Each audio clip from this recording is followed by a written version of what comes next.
acabamos de chegar de Montreal, onde aconteceu o Fórum Internacional de Economia Social e Solidária, FIES, que foi, a meu ver, até onde eu sei, a maior reunião de economia solidária do mundo até agora realizada.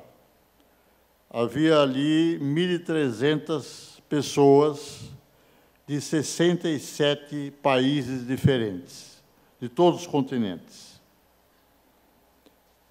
E o fórum transcorreu em poucos dias, mas demonstrou a universalidade da economia solidária. A economia solidária é hoje algo que está sendo construído em todos os continentes, eu diria, em muitas dezenas de países.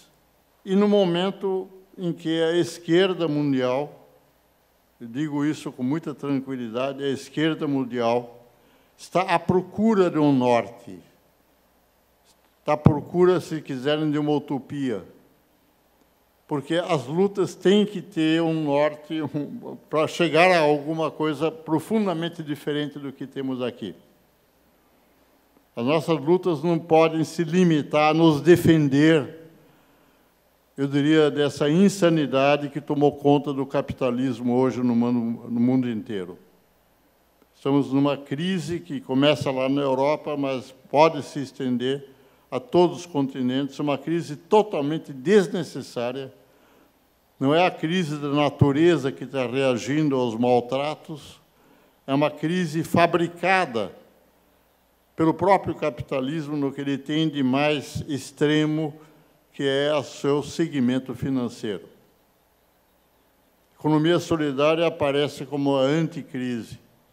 Não estou dizendo que aparece como solução da crise, mas os valores da economia solidária são exatamente o inverso dos valores que levaram, eu diria, uma grande parte do mundo hoje a uma crise rigorosamente desnecessária, uma crise que, a meu ver, antes de mais nada, é uma crise política, mais do que uma crise econômica.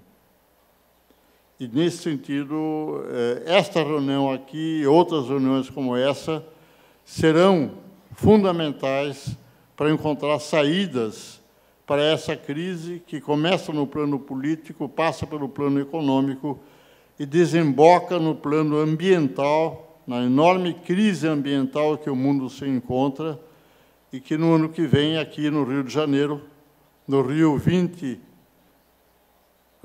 mais 20, terá que encontrar urgentemente soluções. De modo que eu considero essa nossa reunião uma reunião importante, uma pedra na construção de um outro mundo, na qual nós temos, eu diria, um papel estratégico. Era isso. Muito obrigado.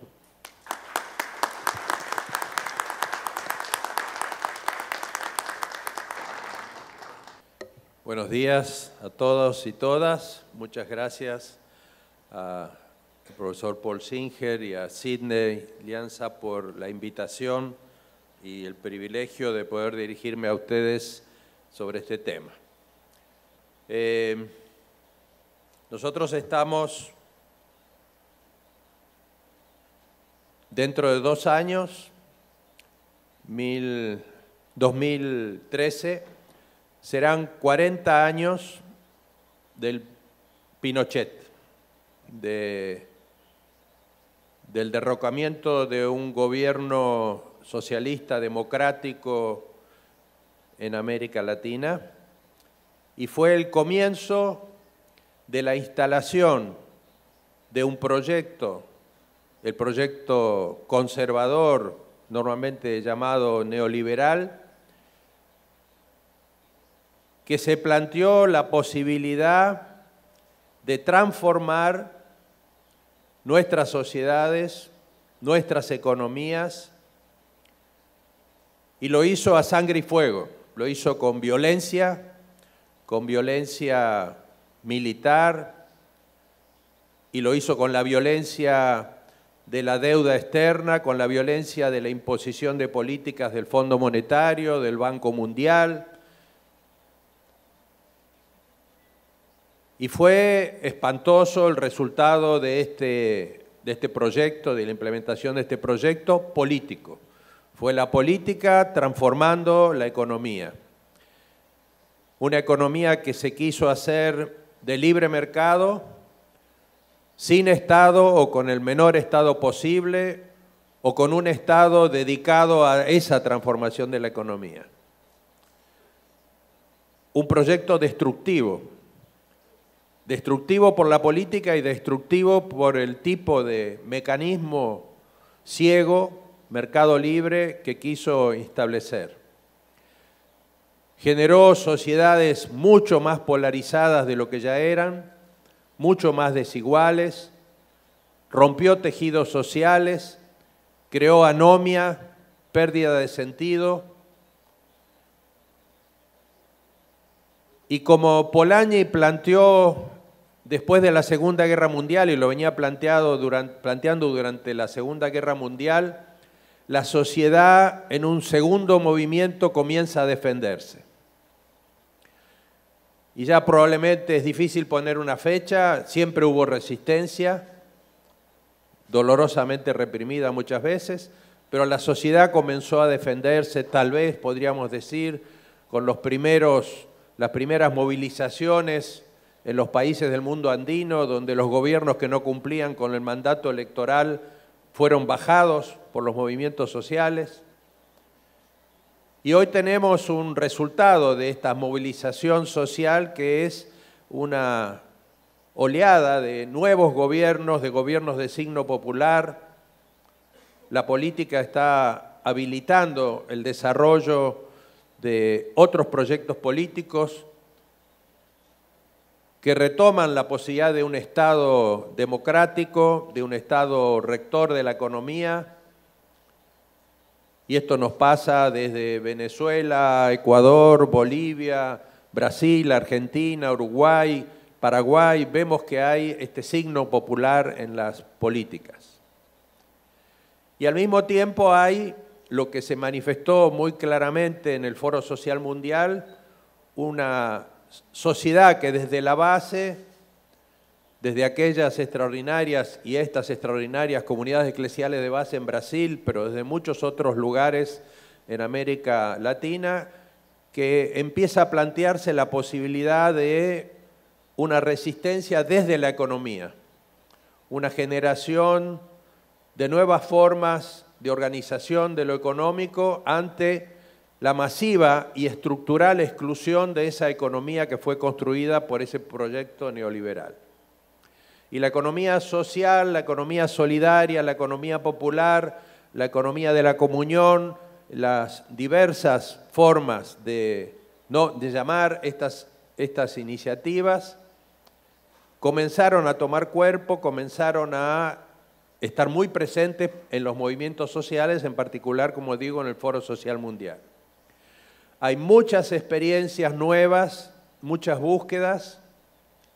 También hay lo viejo que emerge ahora bajo este paraguas tan fértil de la idea de una economía solidaria, esto que recién se mencionaba, que es considerado un oxímoron, una contradicción. La economía nunca puede ser solidaria, que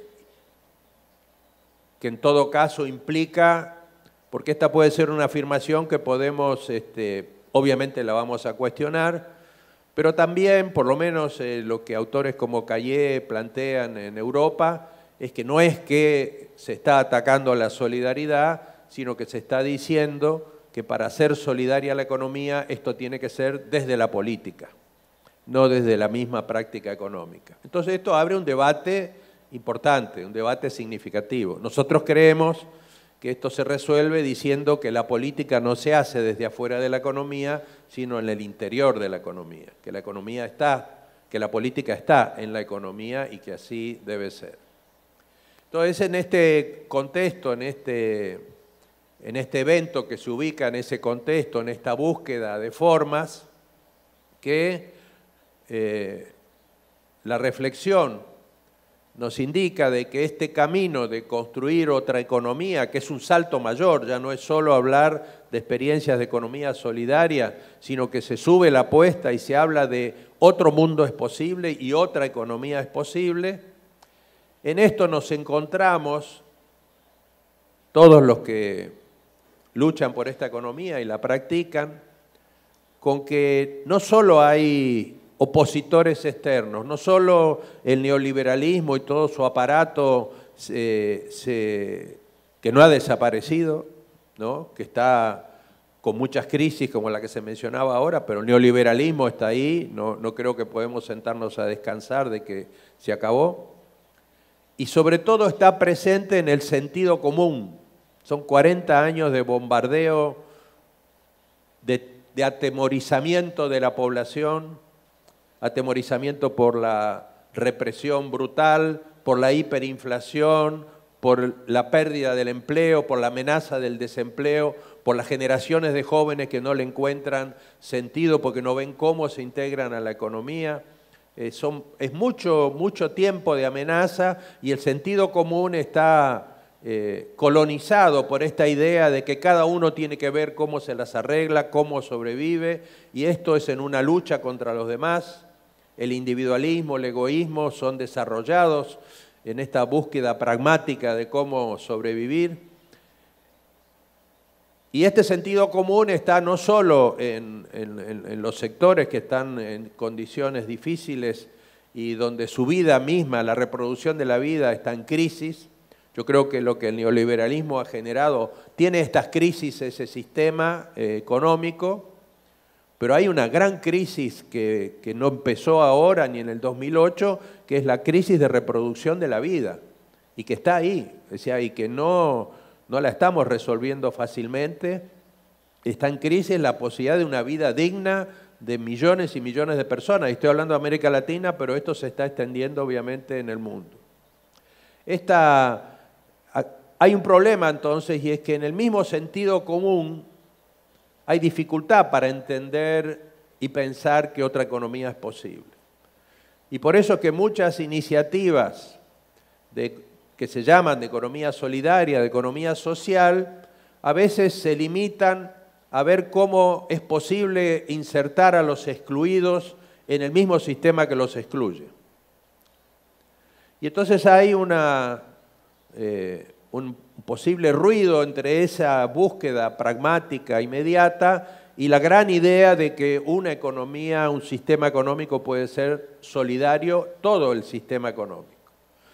Entonces, desde ese punto de vista es que aparece importante en esta reflexión a la que nos convocan en este evento, plantearnos lo que es casi obvio, problematizarlo, sacarlo del sentido común y tematizarlo, y es la cuestión de qué es lo económico. Es decir, preguntarnos no solo qué es lo solidario, sino qué es lo económico mismo. Entonces esto es lo que voy a intentar exponer en el tiempo que tenemos, y bueno, desde ya pido disculpas por no poder hablar en portugués, ni en portuñol siquiera.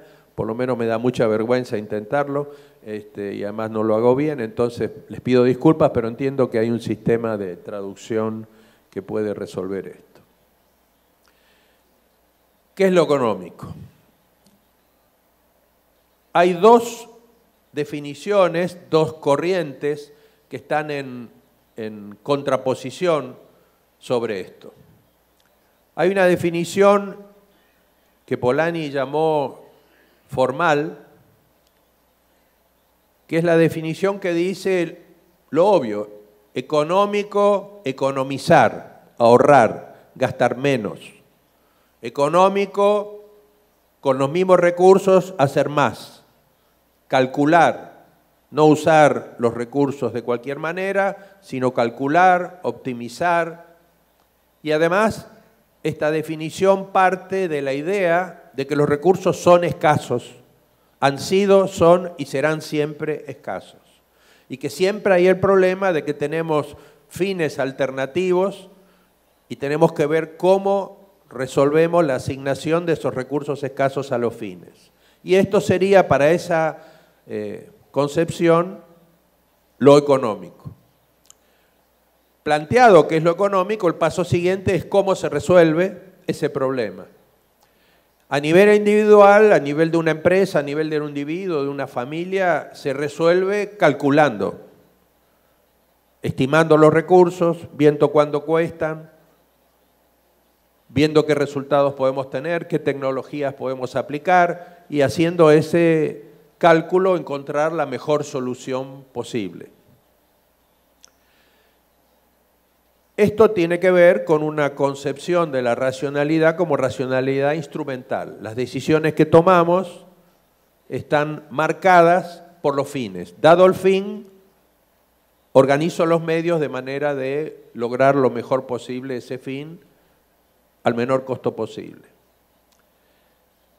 El paso siguiente de esta definición es preguntarse, ¿pero cómo hacemos para que toda la sociedad resuelva bien el problema económico? Ya no es el problema de cada uno viendo cómo asigna sus recursos escasos, sino toda la sociedad, con todas las contradicciones de intereses que puede haber entre los distintos miembros de la sociedad.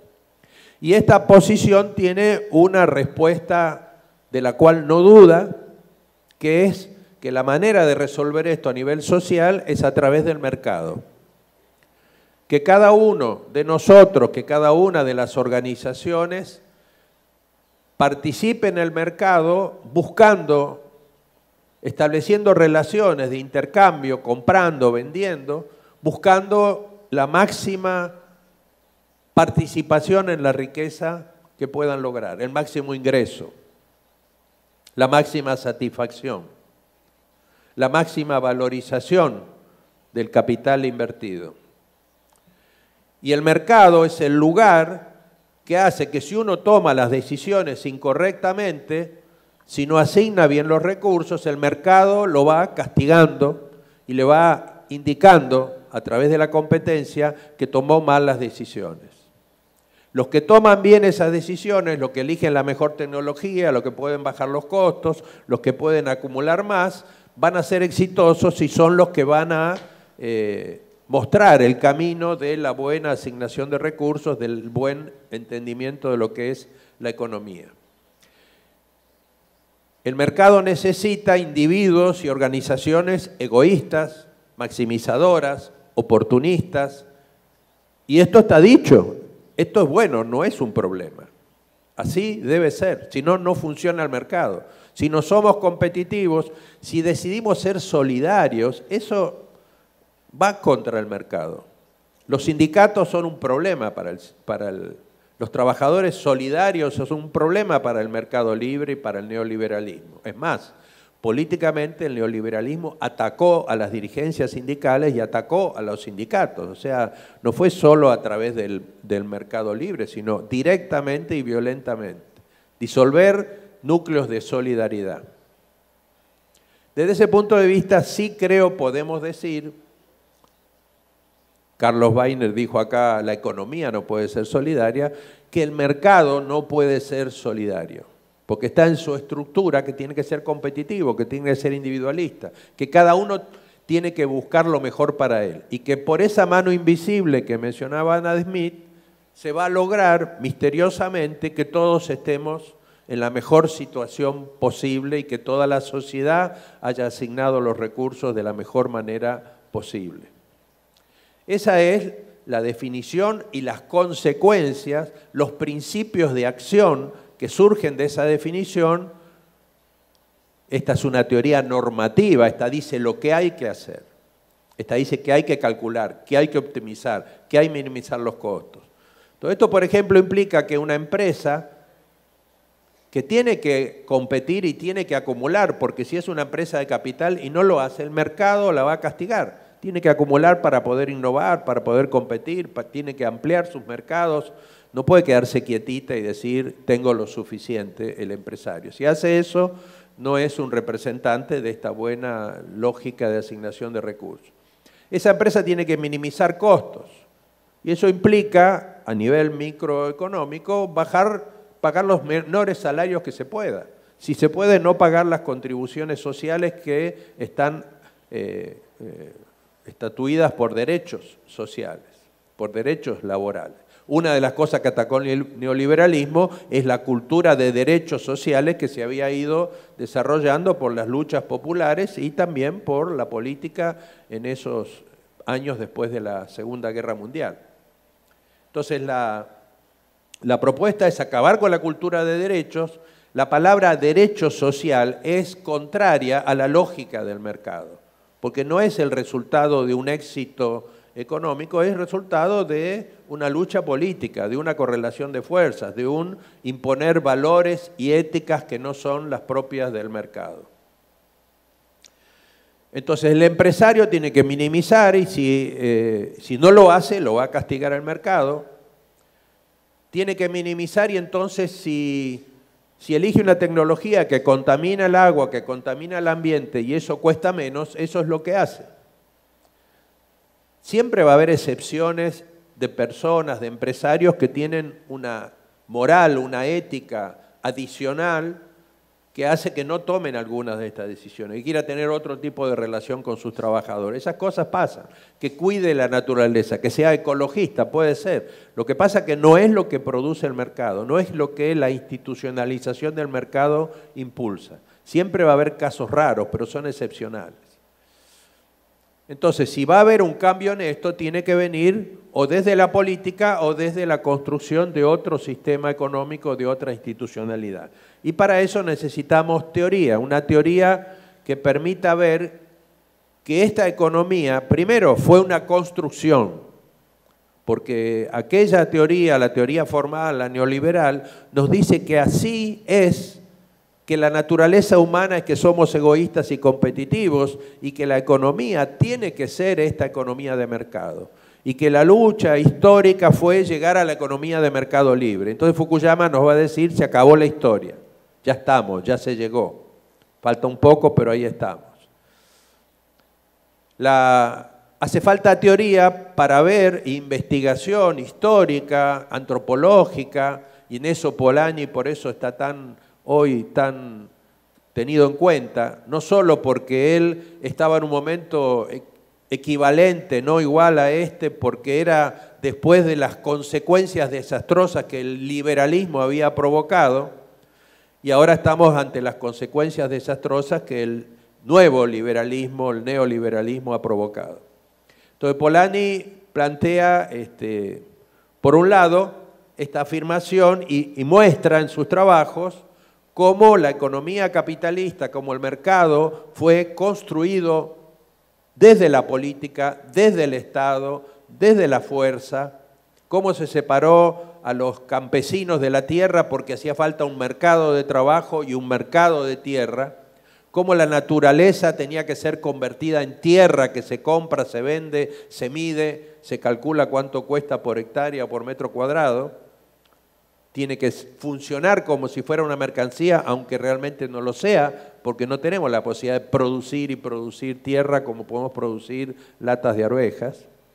Y el trabajo, ser separado de la persona, del trabajador, de su familia, y convertido en algo que se puede medir, comprar 8 horas, 7 horas, 6 horas, y que se oferta en un mercado donde la oferta y la demanda dirían cuál tiene que ser el precio de ese trabajo, o sea, cuál tendría que ser el salario.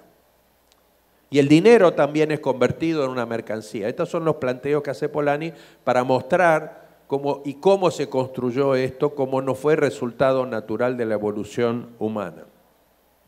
Entonces, por un lado eso, y por otro lado, discutir qué es lo económico.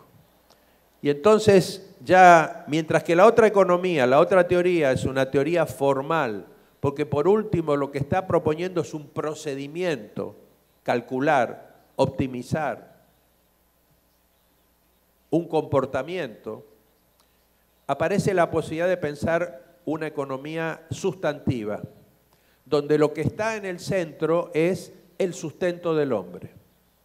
Entonces la definición que ustedes tienen ahí es una variante de esta concepción sustantiva de la economía, que dice la economía es un sistema de principios, de instituciones y de prácticas que se da a una sociedad, o sea, no que le pasa a una sociedad. La sociedad a partir de un grupo que domina, a partir de un sistema democrático, de muchas maneras, construye un sistema de principios, instituciones y prácticas para organizar la producción, la distribución, la circulación y el consumo de los medios materiales que son necesarios para la reproducción de la vida, que son necesarios para resolver las necesidades, en este ciclo socio-natural, que este sí es transhistórico, que es el hombre transformando la naturaleza para producir los medios que le permiten tener una vida que va proyectando y que va desarrollando. Esta definición de economía incluye, cuando decimos vida, asegurar la reproducción de la vida, no es solo la vida humana, sino es la vida natural, la naturaleza externa. Partiendo de la base de que somos, como dice Hinkelhammer o Dussel, seres necesitados. Los seres humanos, no es que tenemos el ser humano, que como diría Descartes, se diferencia porque piensa, es sujeto y piensa en la naturaleza y trata de dominarla, sino que somos parte de la naturaleza. Tenemos necesidad, no podemos vivir sin resolver este problema económico definido de esta manera. Entonces, esta idea de que hay principios, que hay instituciones y que esto genera prácticas distintas y está abierta la cuestión de cuáles son, viene en contradicción con esa otra que absolutiza una institución y unas prácticas que son las de mercado.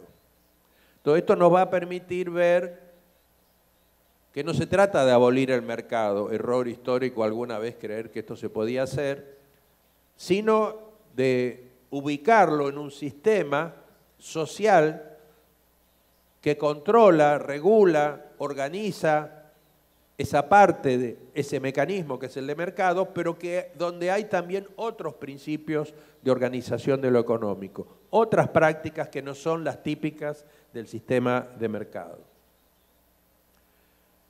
Entonces, esto acabo de decir, la economía de mercado, una manera sintética de decir esto es, a ver, ¿qué va a decir el neoliberalismo? Dice la economía, y después nos muestra, supone que tiene que ser de mercado.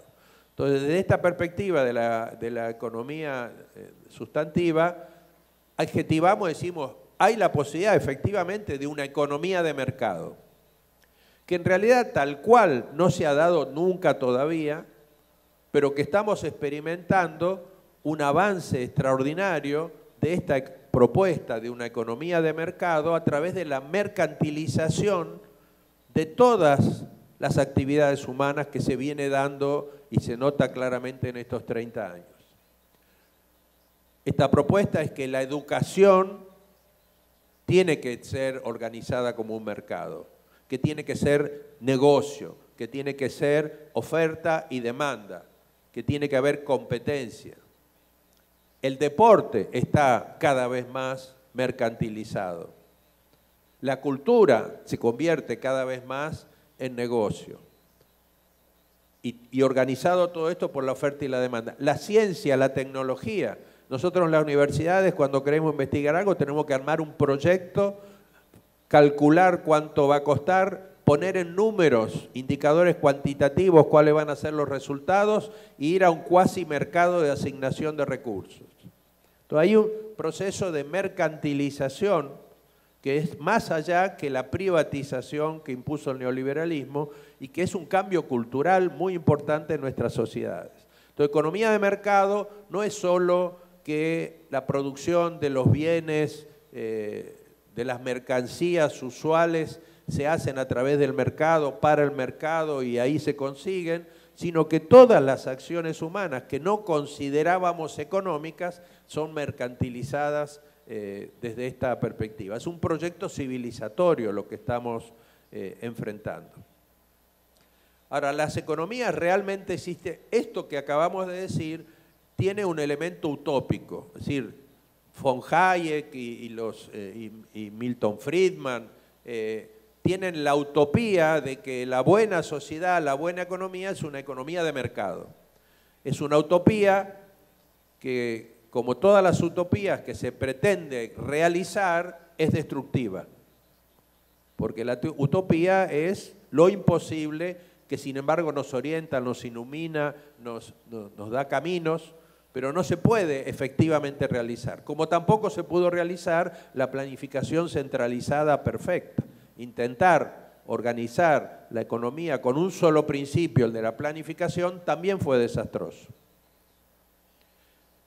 ¿Cómo son las economías realmente existentes? Las que si investigamos empíricamente, y entonces, bueno, nuevamente Polanyi ahí con algunas, hay discusiones sobre si los elementos antropológicos que usó eran todos correctos o no, pero básicamente lo que hizo fue analizar los estudios que había y ponerlo en contexto histórico y tratar de descubrir empíricamente, por observación y por reflexión, cómo están organizadas las economías, las distintas economías a lo largo de la historia y en un determinado momento. Y entonces él plantea que se pueden encontrar unos pocos principios de organización de lo económico que pautan las prácticas y que estas prácticas se van haciendo porque los procesos económicos son procesos repetitivos, no es que son todas cuestiones contingentes, hay ciclos de producción, hay ciclos de articulación de las actividades, hay repetición y por lo tanto hay pautas de comportamiento. No todo el tiempo uno está calculando y todo el tiempo está pensando lo que va a hacer, hay una rutinización muy importante. Estas prácticas están entonces institucionalizadas, a veces de manera informal y a veces muy formal, como una ley que puede decir esto no se puede hacer, esto se debe hacer. No solo institución son las instituciones jurídicas, institución es la empresa. Si uno entra como trabajador en una empresa, está pautado qué puede hacer uno y qué no puede hacer y qué comportamientos tiene que tener, y lo mismo si es un empresario, o lo mismo si es rector de una universidad, o si es alumno de una universidad, está pautado básicamente qué es lo que las reglas del juego en esas prácticas. Y atrás de esto hay principios. Entonces, lo que vamos a ver ahora a continuación es un poco esta cuestión de los principios y después yo voy a tratar de decir, bueno, esto que llamamos economía social solidaria, cómo lo ubicamos acá y qué principios, cómo especifica esos principios la economía social solidaria. Acá estoy simplemente en esta filmina recordando lo que dije recién. La economía esta que tenemos ahora es resultado básicamente de un proyecto de construcción histórica que es el neoliberalismo, las fuerzas conservadoras en el mundo, pero nosotros pasamos por otros procesos de construcción, claro, todo el proceso de industrialización de América Latina, por más que fue desigual, pero en algunos de los países, como puede ser Brasil, Argentina, Chile, México, cambió la estructura, urbanizó las economías, cambió las clases sociales, cambió la cultura, y eso fue un proyecto. Y el Estado fue un factor muy importante y la política fue un factor muy importante en esa construcción.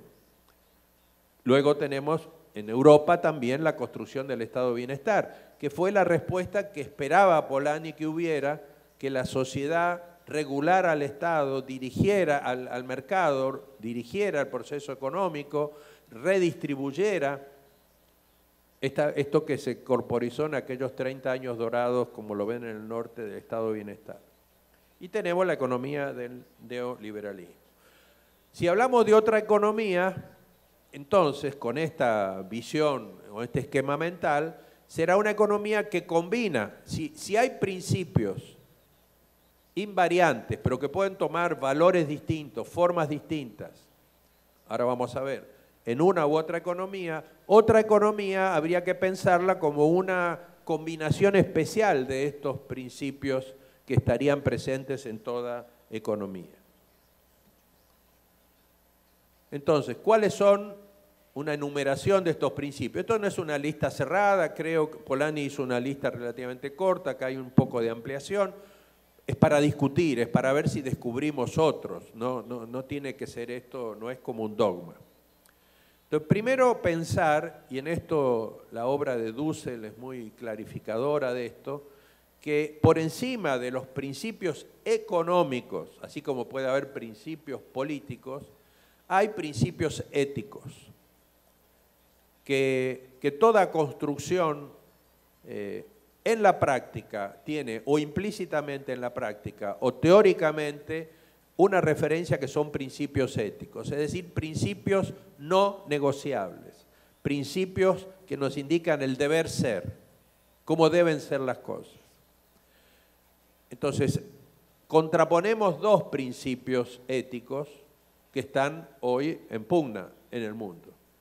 Uno es el principio de la reproducción y desarrollo de la vida, que implica el reconocimiento del otro, porque ya no estamos hablando de la vida de un individuo como plantea el neoliberalismo, donde cada individuo se supone que es un ente aislado que ve a los demás o como recurso o como obstáculo y que estratégicamente trata de ganarles, sino que en este concepto de vida, que es el verdadero concepto de vida, no es posible vivir sin el otro. Lo que Marilia nos recordaba en algún libro, el yotro. O sea, ya la idea del yo, da lugar a la idea de que yo no soy sin el otro. Este reconocimiento del otro implica que el deber ser, asegurar que la economía asegure la reproducción de la vida, es de la vida de todos, no de cada uno que tiene éxito. Y quiere decir, y ahí aparece un componente de solidaridad, que todos somos responsables de todas esas vidas que se pierden innecesariamente porque la economía no resuelve bien estas cosas, porque el sistema de instituciones no resuelve bien estas cosas. Si hay algo que el mercado está produciendo, es pérdida de vidas. Pero además la vida es la vida en todo su ciclo, incluye los equilibrios ecológicos. La vida, ya estamos globalizados, esto es irreversible. Es la vida en el planeta lo que está en juego. Y desde ese punto de vista, la reproducción de la vida es planteada como un deber ser. Si contradecimos este deber ser y entonces en vez de vida tenemos muerte, desaparece la sociedad humana.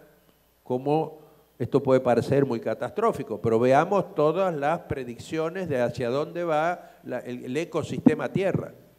Lo que está pasando con el calentamiento de la Tierra, con el derretimiento de los glaciares, con la desertificación, es decir, no es esto una mera especulación.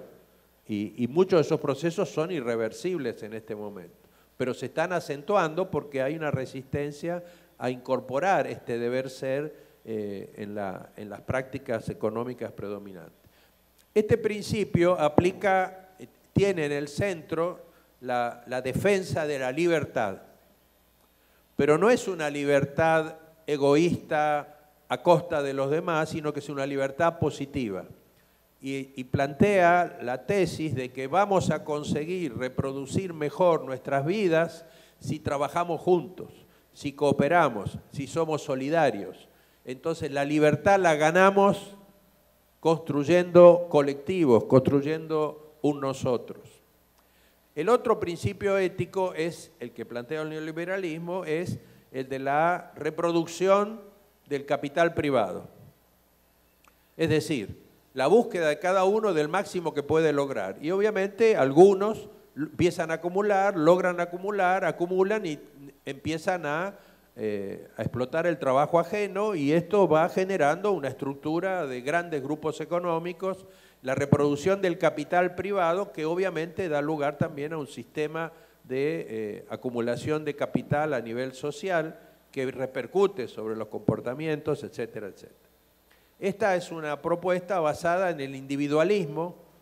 Cada uno, como dijimos antes, lucha por acumular, y esto es destruyendo otras empresas, el empresario, comprándolas y desarmándolas o desapareciéndolas, o las personas, luchando unos contra otros. Es un individualismo egocéntrico, es el yo nada más. Y la libertad que propugna, y muchas veces esa es la palabra clave que usan, es el proyecto de la libertad, es una libertad negativa, es una libertad de un individuo libre de restricciones, que no le pongan restricciones, entre otras cosas en lo económico, que lo dejen acumular. Esta esta propuesta obviamente ve al Estado como un generador de restricciones a la libertad y por eso quiere el menor Estado posible, salvo como instrumento para legitimar y para sostener este sistema.